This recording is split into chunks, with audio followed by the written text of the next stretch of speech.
చందనోత్సవం వేళ అప్పన్న సందిలతో విషాదం చోటు చేసుకుంది. ఏం జరిగింది? భారీ వానగాలికి గోడ కూలిపోయిన ఘటనలో 7 మృతి చెందారు. ఎంతమంది వేసుకొస్తున్నాడు?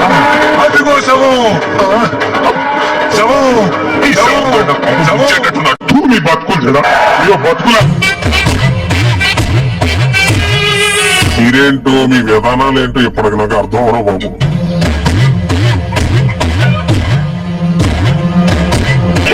ఎంత ఘోరం పెరిగిపోయిందిరా. గ్యాస్ తెలుగు రాదు, ఇంగ్లీష్ రాదు, సన్నాసి అతవా పెడితేనే కాస్త పొద్దున్నే బేవర్స్ గళ్ళు ఎక్కువైపోయాయి. చంద్రబాబు నాయుడు గారు ఈ 11 నెలల కాలంలో చూస్తే దారుణమైన పరిస్థితి చూస్తా ఉన్నాము. అంటే ఆ విశ్రాంతి పోయిను తప్పు చేసినాము అని పశ్చాత్తాపం లేదు. నీ తన పక్క నువ్వు మొత్తం చూడరాదు.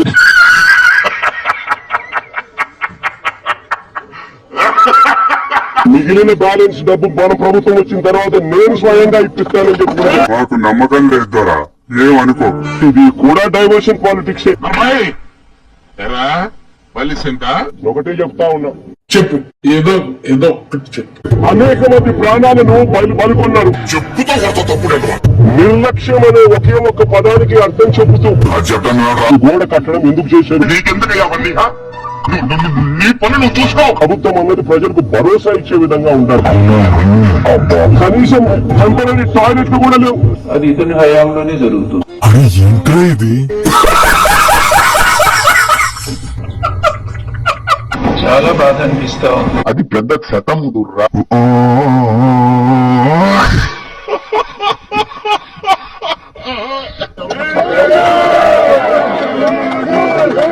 నేను నమ్మితే చూసుకున్నట్టే నా ముఖాన్ని పడుతున్నా ఎంగిలి.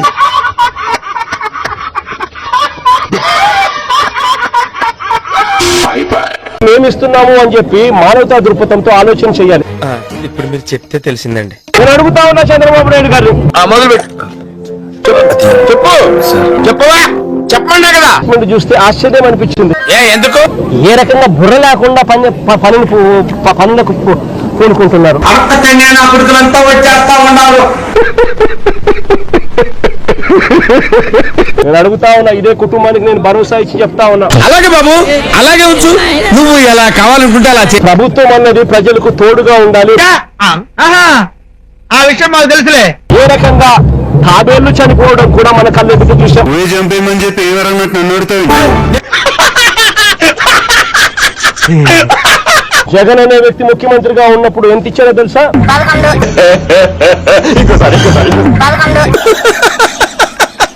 వేసేసాడు, బాగా వేసేసాడు. వీళ్ళు ఆడిన నాటకాలు, డ్రామాలు, సినిమా వేషాలు.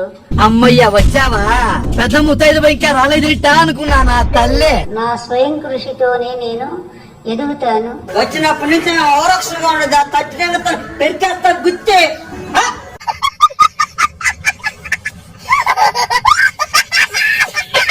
ఈ ధర్మాన్ని భ్రష్టు పట్టించడానికి ఈ రోజు ఏంటే కౌంటేశ్వరావు దున్న పోతుల తిని జగన్ గారిని పాపం ఆయన అందరినీ సమానంగా ఆదరిస్తా ఉంటే వాడు సంఖ నువ్వు నాకు, వాడు నీ సంఖ నాకుతాడు.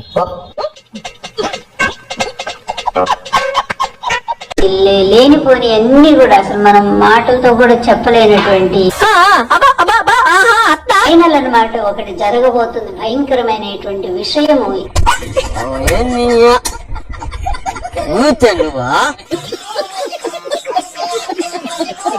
వీళ్ళ పాపాలన్నీ ఎలా పరాకాష్ఠలు చేరుతున్నాయి అనేది అనిపిస్తా ఉంది. అవినీతి పరులు, అక్రమదారులు, ప్రజల పట్ల గౌరవం లేనటువంటి వాళ్ళు. బాబు ఆయన అదమని చెప్పేసుకుంటున్నాడు. ఆయన గురించి ఆయన తెలిసినంత మనకు తెలియదు కదండి. ఏది కూడా ఆయన ఓపెన్ గా చేయరు కదా. వచ్చిందిరా ఈవిడికి మాత్రం వేదాలు సైతాన్ని వల్లిస్తుంది. ఏదో మేము అధికారంలో ఉన్నాం కనుక మా ఇష్టం వచ్చినట్టుగా దేవుణ్ణి వాడుకుంటాం. నువ్వు ఎలాంటి దానివో నాకు బాగా తెలుసు. నా దగ్గర సీడీలు ఉన్నాయి. ఏం మాట్లాడుతున్నావురా? నరాలు కెట్టయిపోయింది. చేసిన ప్రయత్నం మామూలుగా లేదు. ఏం లేదు. పోతుంది, పోతుంది సమాజానికి పట్టిన చీడ పురుగులు.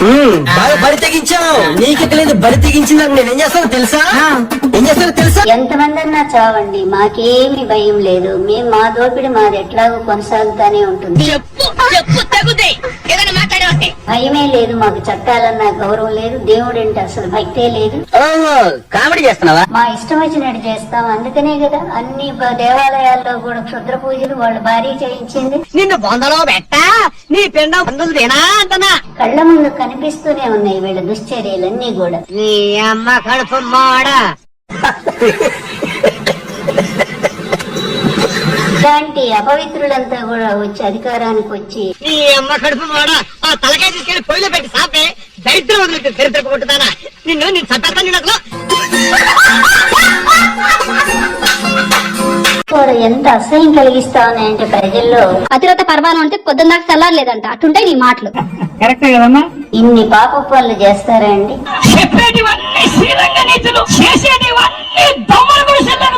ఇన్ని రకాలుగా అన్నిటినీ మించి మరి చేస్తున్నప్పుడు పొగుడికి దొంగ మొగుడికి నీకు తేడా తెలియట్లేదా? ఇట్లాగే వీళ్ళలాంటి అవినీతి పరులకు ఇస్తారు. 1 month పని చేసేందుకే నీకు ఇంత లేదని బలిస్తే ఇక లాస్ట్ ఒక మరి ఇక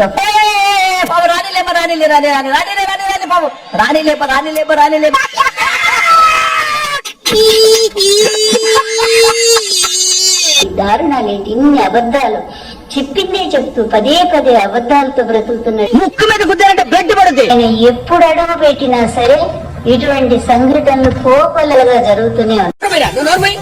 మొహం పగిలిపోతుంది. ఈ దారుణాలేంటి? ఇన్ని అబద్ధాలు. చేస్తే